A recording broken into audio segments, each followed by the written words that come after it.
Boa noite, irmãos. A graça e a paz de Jesus seja comigo e com você hoje à noite. Amém.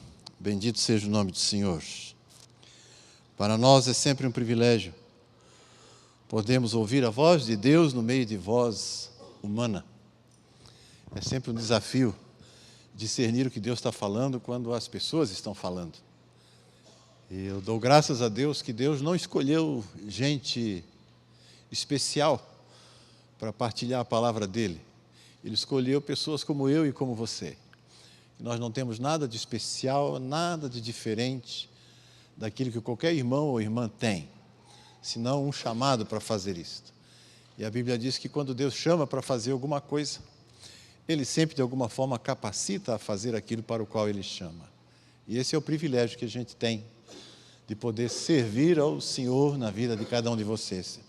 Eu, o Wagner, o Vitor e tantos outros que têm esse chamado, nós nos sentimos extremamente comprometidos e desafiados para partilhar a palavra de Deus, porque tem uma palavra na Bíblia que me deixa muito inquieto. Lá em Tiago, diz assim: não sejam muitos de vós mestres, porque nós haveremos de receber maior juízo.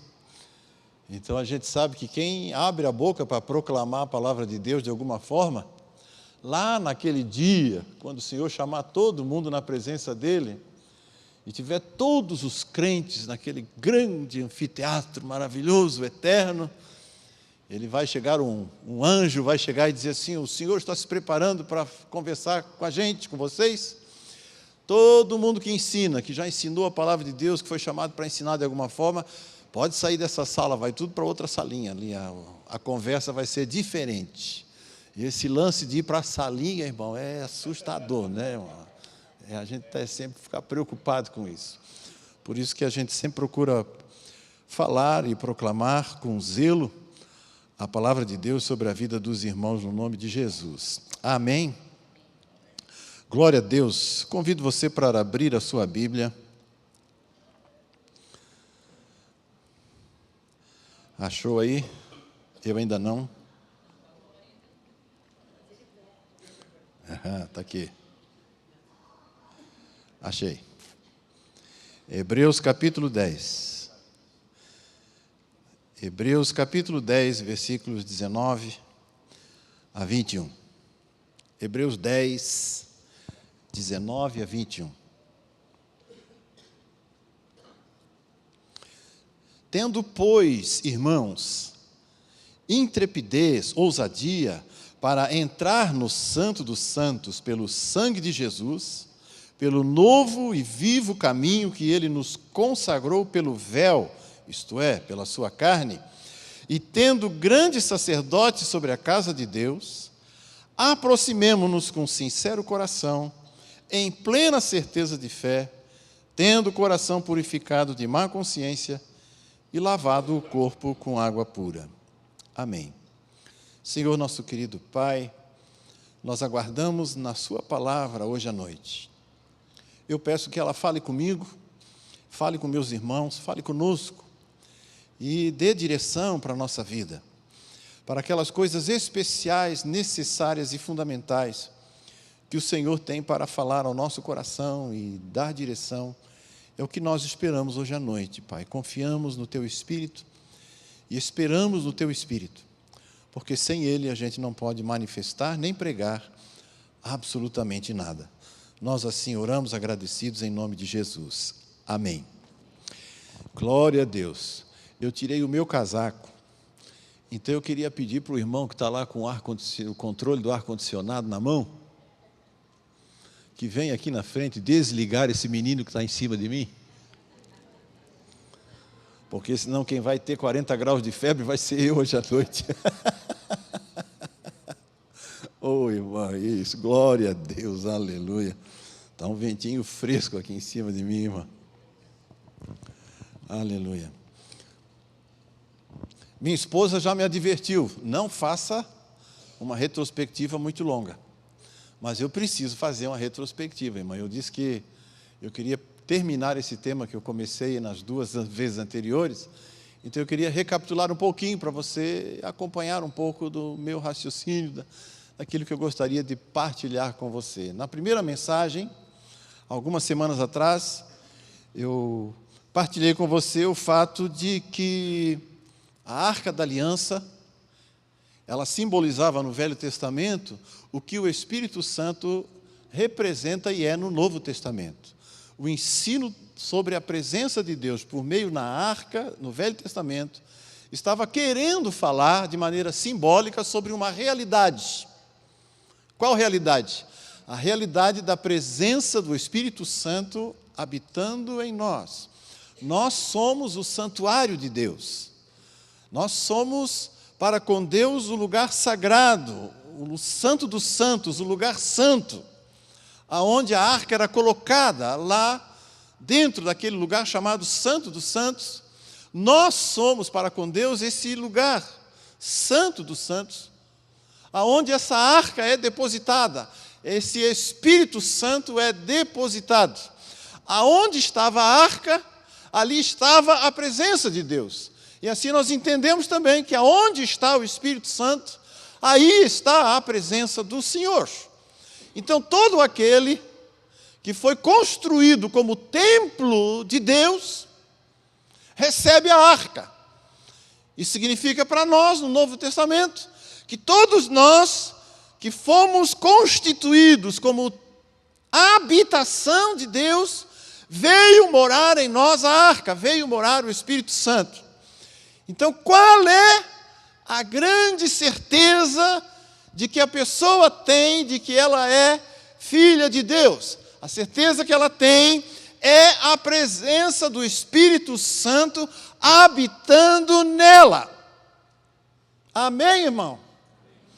Toda pessoa que tem o Espírito Santo morando dentro dela, ela é casa espiritual do Senhor. E a Bíblia também diz que o Espírito Santo vem morar na nossa vida quando nós recebemos a Jesus como Senhor da nossa vida. Mediante o arrependimento de pecados, nós confessamos a Jesus como Senhor, e o apóstolo Paulo afirma isso, que mediante a confissão do senhorio do Senhor Jesus na nossa vida, nós nos tornamos espontaneamente a habitação do Espírito Santo. Então, mediante confissão de fé, se em teu coração creres e com a tua boca confessares, como está escrito em Romanos capítulo 10, serás salvo. Então essa é a arca de Deus na nossa vida. Naquela primeira pregação, eu mencionei também como ponto de partida, que eu achei muito legal, o fato de a arca de Deus estar na casa de Abinadab, depois que os filisteus a devolveram para Israel, porque ela estava causando males na terra dos filisteus, ela foi devolvida. E ela foi colocada na casa de Abinadab. E os israelitas constituíram um sacerdote chamado Eleazar para cuidar da arca. E ali eu lembrei para a gente, e esse é o ponto que eu quero chegar hoje, aquele sacerdócio foi eleito, foi constituído para proteger a arca das pessoas, porque todos ficaram com medo da arca, porque 70 homens foram olhar dentro da arca, morreram, e eles ficaram apavorados com aquilo. Então a presença de Deus era motivo de temor para aquela gente. A presença de Deus representada naquela arca causava medo, insegurança, pânico, de tal maneira que foi instituído um sacerdócio para não deixar ninguém chegar perto. E isso é bastante sintomático, característico do que eu gostaria de partilhar com a gente hoje. Ninguém podia chegar perto. Era um sacerdócio de proteção. Era um sacerdócio de defesa das pessoas contra a arca. Não era proteção para a arca, era proteção para as pessoas, porque havia uma desconfiança para com a arca. E esse temor que eles tinham da presença ali manifesta naquela arca, fez com que durante um pouco mais de 20 anos, aquela presença estivesse naquela casa e não tivesse produzido absolutamente nada na vida daquela família. Querendo o Espírito Santo dizer para nós, com isso, que toda vez que nós nos protegemos, nos defendemos da presença de Deus na nossa vida, quando criamos barreiras, defesas, conceitos, preconceitos, ideias sobre a presença de Deus na nossa vida que não condizem com a própria presença, ela não vai produzir efeito na nossa vida. Você me entendeu?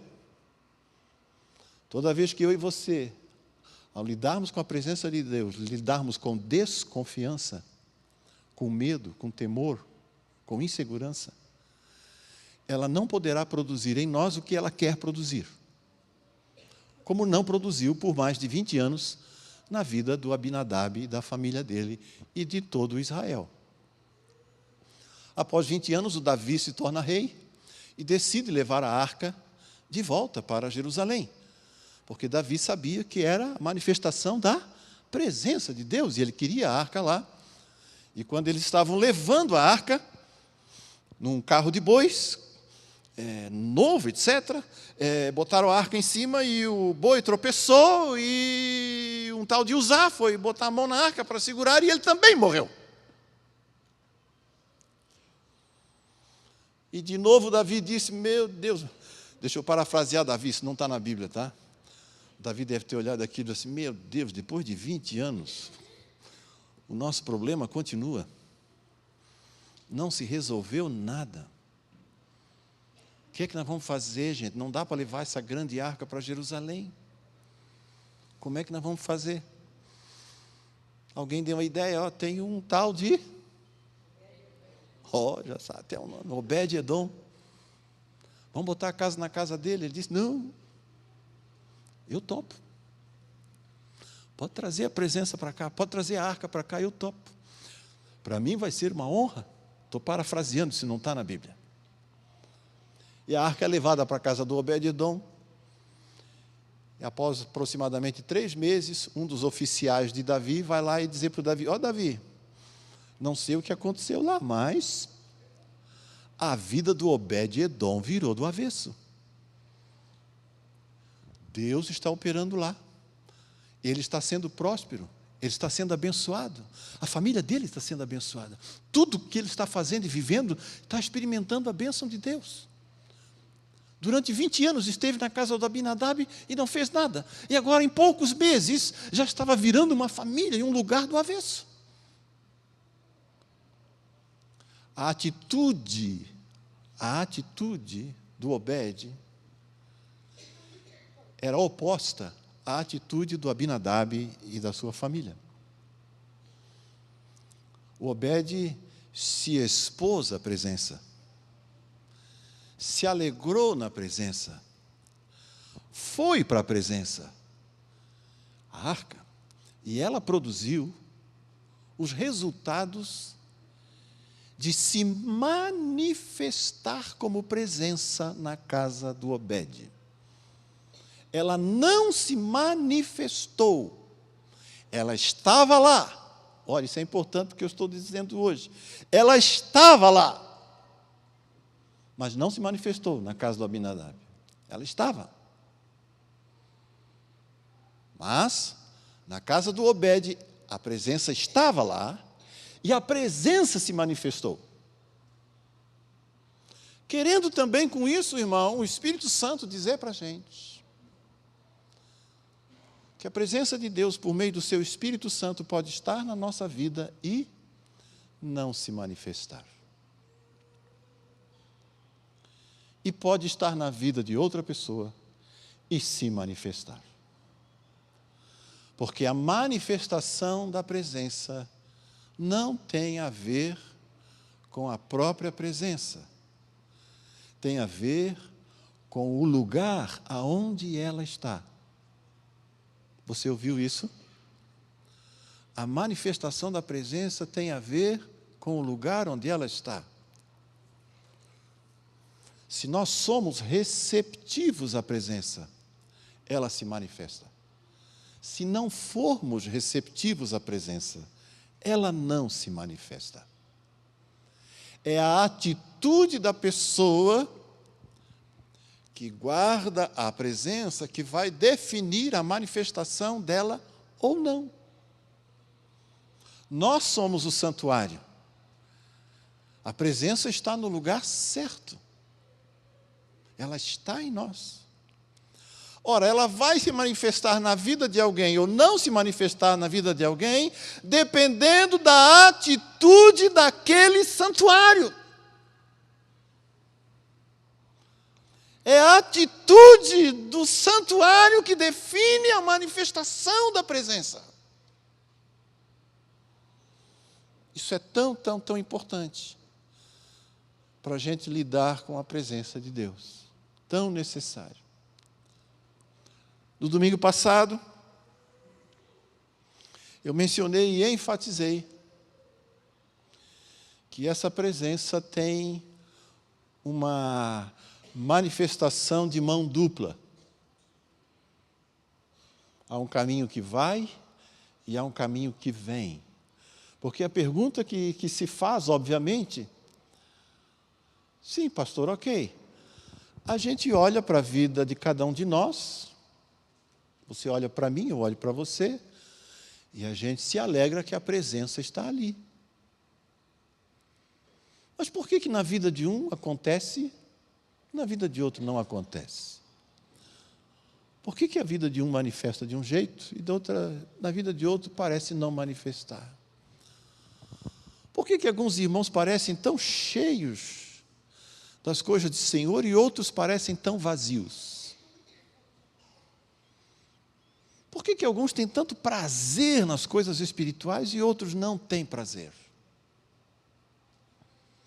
Por que alguns estão sempre compartilhando coisas que acontecem na sua jornada espiritual e outros parecem não ter nada para compartilhar?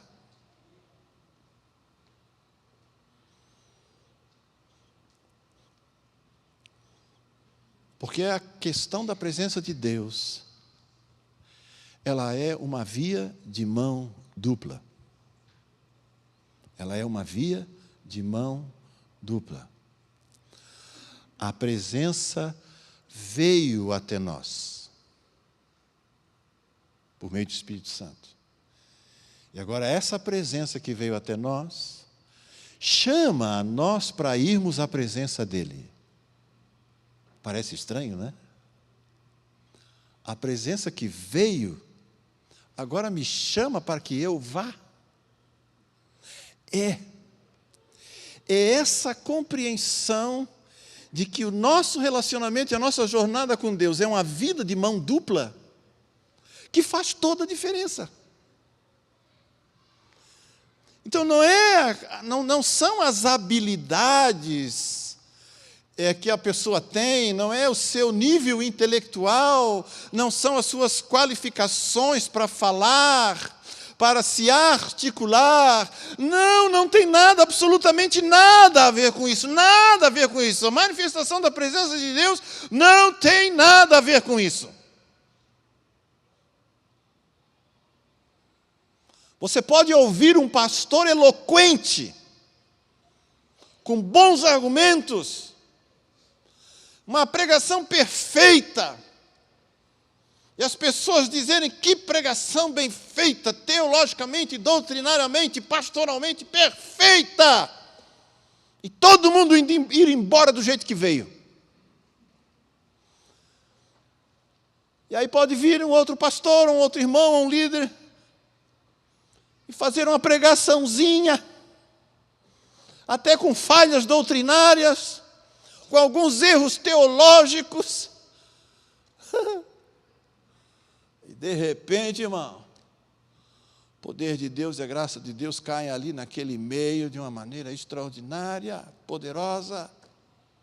Por quê? Porque não tem a ver com a gente. Não tem a ver com habilidades, com qualificações, com dons. Não tem. Tem a ver com o fato de a gente compreender que a manifestação da presença de Deus é um caminho, uma estrada de mão dupla.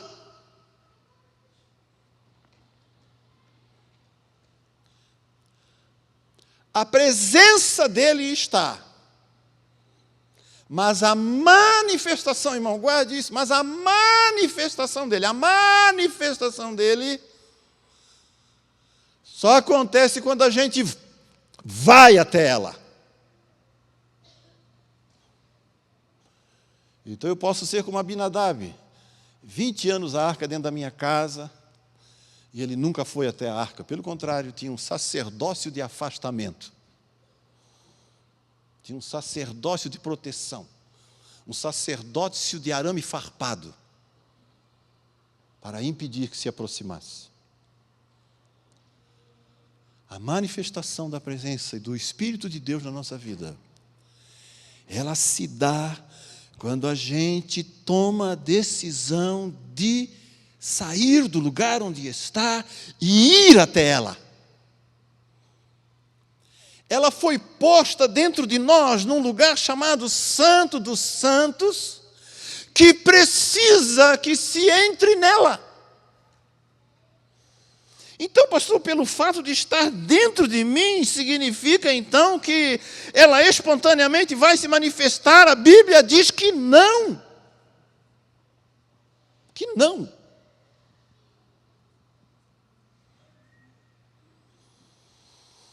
De alguma forma, dentro de mim, eu vou repetir, de alguma forma, dentro de mim, eu preciso dar passos na direção dela. Eu preciso dar passos na direção do Espírito que veio morar em mim. Do contrário, ele ficará dentro de mim inativo. Inativo. Tendo nós a oportunidade de viver maravilhas sobrenaturais com Deus, não vivemos, porque não vamos até ela. Não vamos até ela. E aqui vem a primeira coisa que eu queria fazer como afirmação para nós, que eu considero importante, irmãos, para a nossa jornada. Como se provoca a manifestação da presença de Deus? Primeiro, irmão, nós temos que dizer com toda clareza: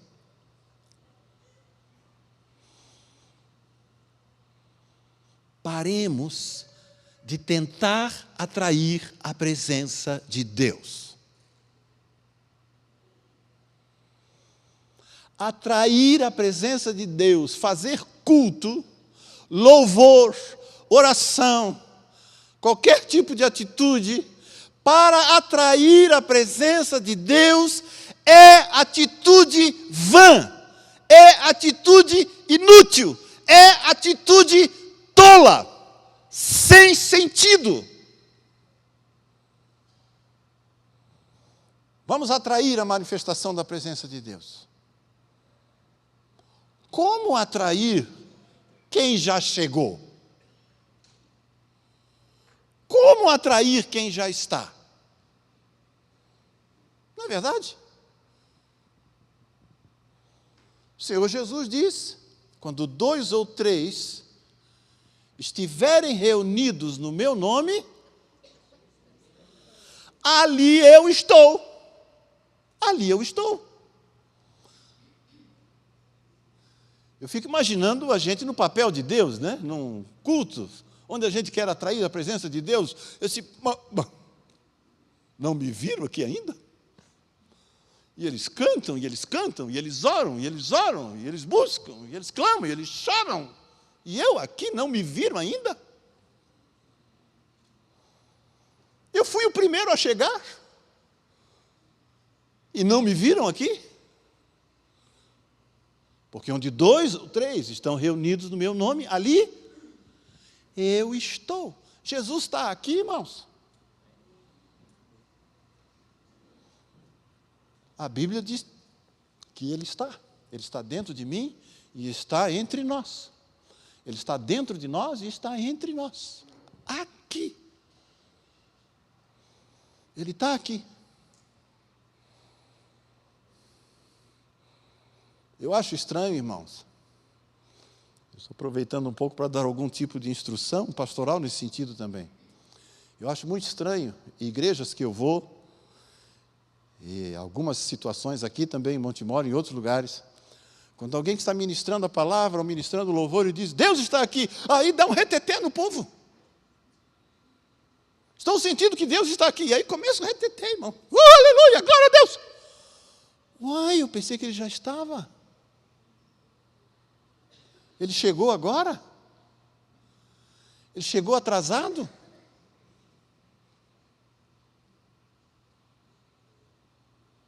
Sempre esteve. Sempre vai estar. Aleluia.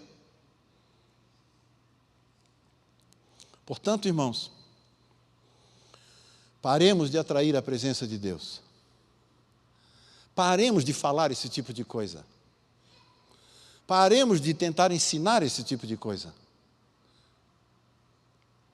Porque isso não é bíblico, não é correto, e só traz frustração à vida das pessoas. Porque a manifestação de Deus, eu acho isso extraordinário, irmão, fico emocionado. Manifestação de Deus, ela não se dá quando a gente tenta atraí-lo. Ela se dá quando a gente vai até Ele. Deus não se permite manifestar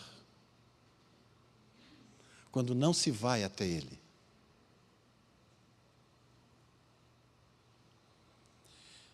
É uma humanização, uma antropoformização, né, de Deus, dizer que Ele se comporta como um ser humano. Porque Ele disse, eu sou Deus, eu sou o Senhor, eu habito em vocês, mas me manifestarei na vida daquele que vier a mim.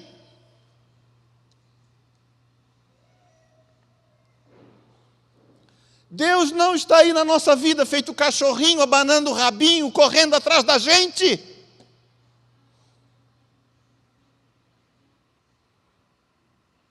Deus não é isso. Ele é o Todo-Poderoso, o Senhor da glória, o Rei dos reis, o Criador, o Eterno, que se fez homem para habitar no nosso meio, para habitar na gente. E disse para nós, agora que eu habito em você, venha a mim.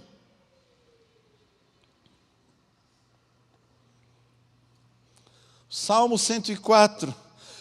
Buscai o Senhor e o seu poder, buscai perpetuamente a sua presença. Não diz que é para atrair, diz que é para ir para Ele. Não é para Ele vir para nós, é nós irmos para Ele. Ele já veio para nós. Ele já veio. Agora Ele diz, venha para mim.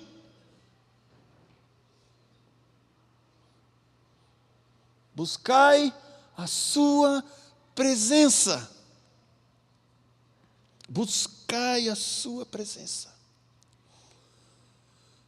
Tem outro versículo que diz assim, em 2 Crônicas 7,14, diz, se o meu povo, que se chama pelo meu nome, se humilhar e orar e me buscar,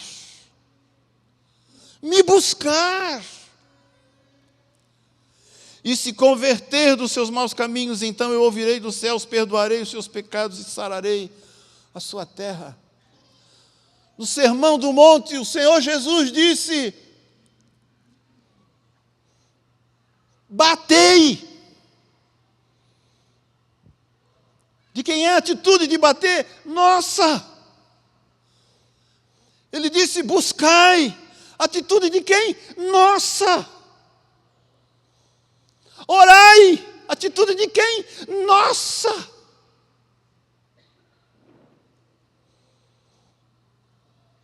Paremos de achar que vamos atrair a manifestação de Deus com os nossos estalos de dedo, com as nossas canções ungidas, com as nossas orações maravilhosas. Não se faz isso, Deus não vem. Ele disse: eu quero que você venha.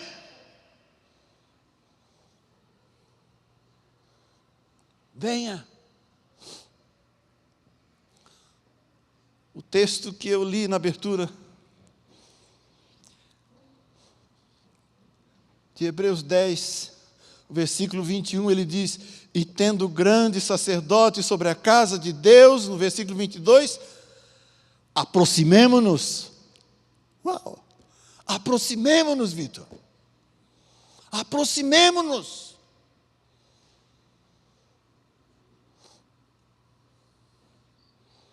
Aleluia. Em Hebreus 4 ele diz: para se chegar confiadamente ao trono da graça. Se achegue, ele diz. Se achegue, vá lá. Vá lá. Vá lá. Ele está dizendo para mim e para você: se achegue ao trono da graça. Ele tomou a iniciativa, aleluia, e veio habitar entre nós, e vimos a sua graça, graça como do unigênito do Pai, diz a Escritura. Agora, para nós que nos tornamos habitação dele, para eu e você que somos habitação dele, ele diz: buscar-me-eis e me achareis, quando me buscardes de todo o vosso coração.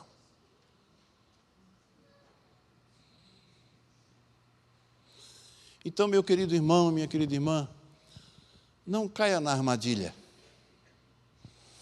Não caia na armadilha. Eu vou repetir aqui. Não caia na armadilha de dizer essa heresia que Deus está no controle. Deus está no controle. Deus está no controle. Deus está no controle. Deus está no controle. Está no controle de quem? De quem? Você entende, irmão? Deus está no controle de quem vai lá. De quem não vai, não tem controle. Não tem controle na vida de quem não vai.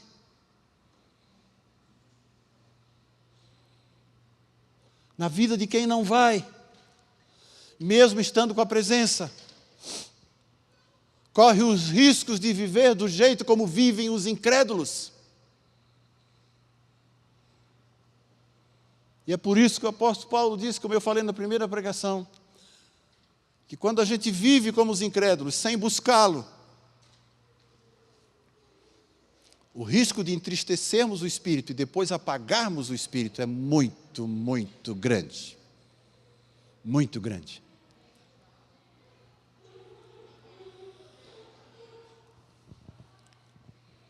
Deus deseja que o Espírito dele seja presente, manifestado, ativo na vida do seu povo. E para isso ele disse: venha me buscar.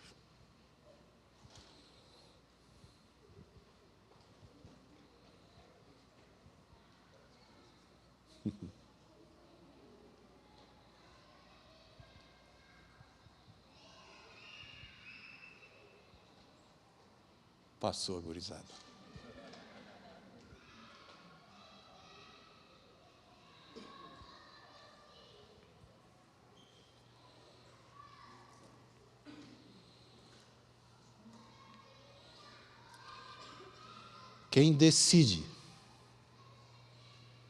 Quem decide o destino espiritual da própria vida somos nós.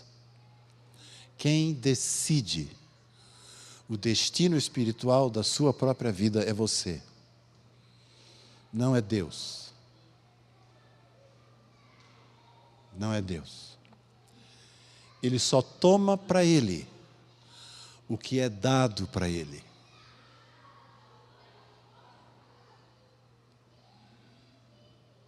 Nós somos livres. O Senhor nos libertou para que nós voluntariamente dependamos dEle. Ele nunca vai pegar no teu cangote e esfregar a tua cara na sopa e obrigar você a comer. Come aí o que eu estou te dando. Tem gente que pensa que Deus é assim.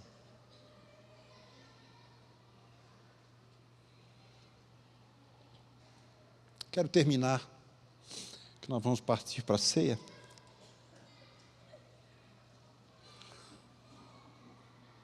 Com uma visão que Deus me deu anos atrás. Eu estava orando e perguntando ao Senhor algumas coisas. Enquanto eu orava e perguntava, eu vi. Eu sou um homem de poucas visões. Tem umas 2 ou 3 só para contar. Se eu ficar contando as minhas visões, são 2 ou 3 só para o resto da vida. Essa foi uma. Eu vi o Senhor sentado numa mesa. Eu sabia que era Ele sentado na ponta da mesa. E um rosto alegre. Um rosto abençoador. Você consegue entender isso, né? Ele tinha um rosto abençoador. Como um pai na ponta de uma mesa. E a sala do banquete dele estava cheia de filhos. Cheia. Alguns sentados à mesa, outros em pé próximos, alguns beliscando, outros sentados comendo, outros mais distantes.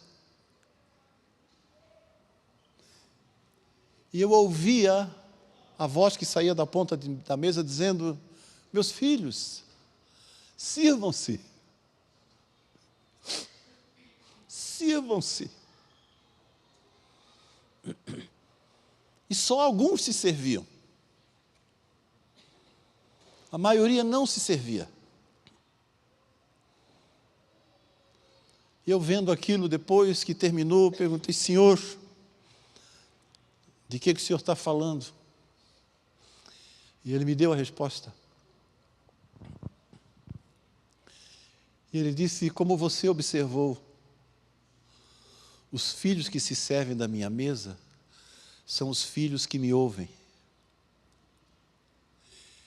E eles me ouvem porque estão perto. Os que estão longe não ouvem.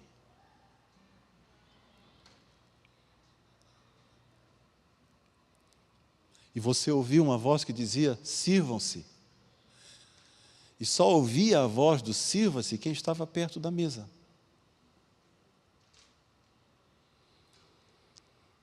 E eu me lembro de alguns que cochichavam uns com os outros. E eu fiquei imaginando, isso foi imaginação minha, no cochicho uns dos outros, eu imaginei assim, eles devem estar perguntando um para o outro assim, o que foi mesmo que ele disse lá que eu não ouvi? Você ouviu o que ele disse? Eu não ouvi. Outros um pouco mais longe, intertidos, fazendo coisas dentro da sala lá. E não prestavam a mínima atenção àquele que estava sentado na ponta da mesa, a mandar os seus filhos se servirem. Muitos dos seus filhos, disse ele, dos meus filhos, não se saciam com o melhor da minha mesa, porque não chegam perto de mim, porque não se aproximam, por isso não usufruem. Eu falo, E ouve aquele que chega perto de mim para ouvir. Se não chega perto, não me ouve. Isso foi desafiador para mim. Foi nessa visão e naquele tempo, meditando na palavra de Deus, é que eu descobri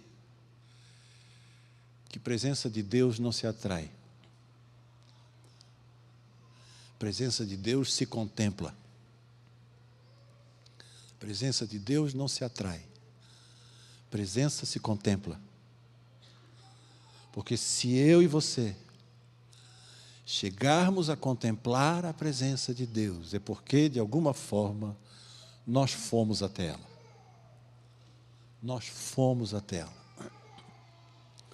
E se você disser para mim assim, pastor, eu já contemplei a presença de Deus diversas vezes, em diversas situações, e não fui até a presença dele.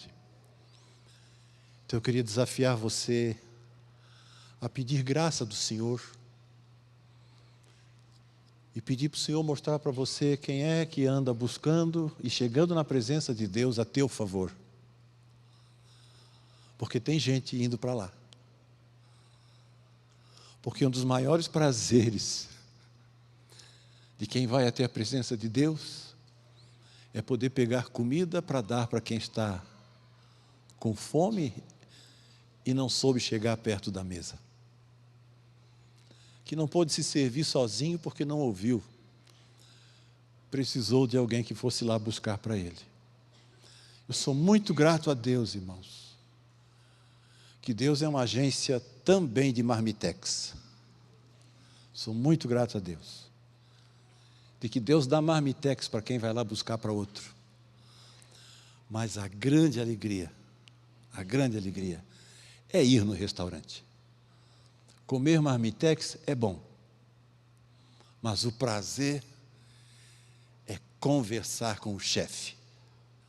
O prazer é ir no restaurante dele. O prazer é se sentar com os irmãos que estão sentados à mesa no restaurante dele. Esse é o maior prazer. Não viva de marmitex. Elas matam a fome, mas não dão o prazer de contemplar a glória e a presença do chefe do restaurante. Deus deseja isso para mim e para você. Ele quer isso. Portanto, eu queria convidar você a sair daqui hoje à noite com algum propósito no seu coração. Estabeleça um propósito para a sua vida, para a sua jornada. Diga para você mesmo, não precisa dizer para Deus, diga para você o que você vai fazer para chegar mais perto dessa mesa. O que você e eu vamos fazer, que atitudes vamos tomar para poder comer do bom e do melhor da mesa do Senhor. Das finas, e aqui vou falar no sentido positivo, tá, irmão? Das finas iguarias do nosso Rei. Deus tem finas iguarias para a tua jornada. A tua vida é para ser uma jornada eletrizante. Uma série da Netflix espiritual, irmão, que todos querem ver e ouvir. Deus tem isso para nós. Não deixe passar a sua vida sem viver esses capítulos maravilhosos da série de Deus para você. Mas Ele disse, vem para mim, vem até mim. Eu já fui até você, agora você tem que vir para mim. Você já é meu filho, agora deixe eu ser seu pai. Você já é meu filho, mas agora me permita que eu seja seu pai. Venha a mim, venha a mim, venha a mim. Amém? Aleluia. Feche seus olhos, queríamos orar.